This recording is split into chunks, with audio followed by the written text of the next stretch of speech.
dans toute fourmilière ou dans toute structure d'insectes sociaux, donc termitières, essaims d'abeilles, etc., il y a toujours autour de 10% d'abeilles ou de fourmis qui foutent rien. Et c'est même incroyable de voir à quel point elles foutent rien. Non seulement elles foutent rien, mais en plus elles font obstacle aux fourmis qui travaillent.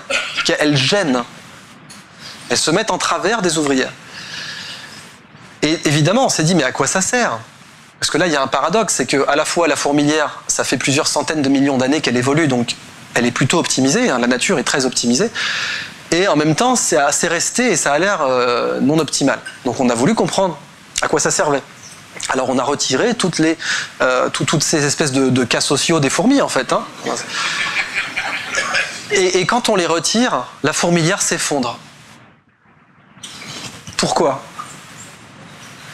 En fait, elles entraînent la fourmilière de l'intérieur. C'est ce qu'on appelle un critère de robustesse interne. On appelle aussi ça antifragilité. L'antifragilité, c'est un concept fascinant. Imaginez que je prends ce verre, je le lâche. S'il ne se casse pas, on dit qu'il est robuste.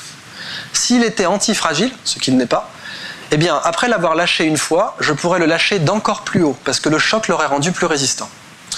Pour un verre, ça paraît débile parce que c'est une structure inerte qui n'apprend pas.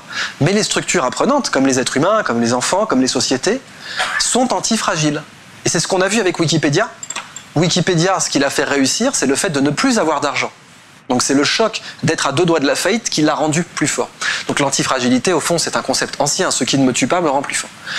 Eh bien, les fourmis, on a observé donc qu'elles entraînaient les ouvrières et qu'elles leur apprenaient à gérer des obstacles, et que du coup les ouvrières en dehors de la fourmilière s'en sortaient beaucoup mieux, et que si elles n'avaient pas cette espèce d'entraînement à l'intérieur, eh bien elles s'en sortaient mal.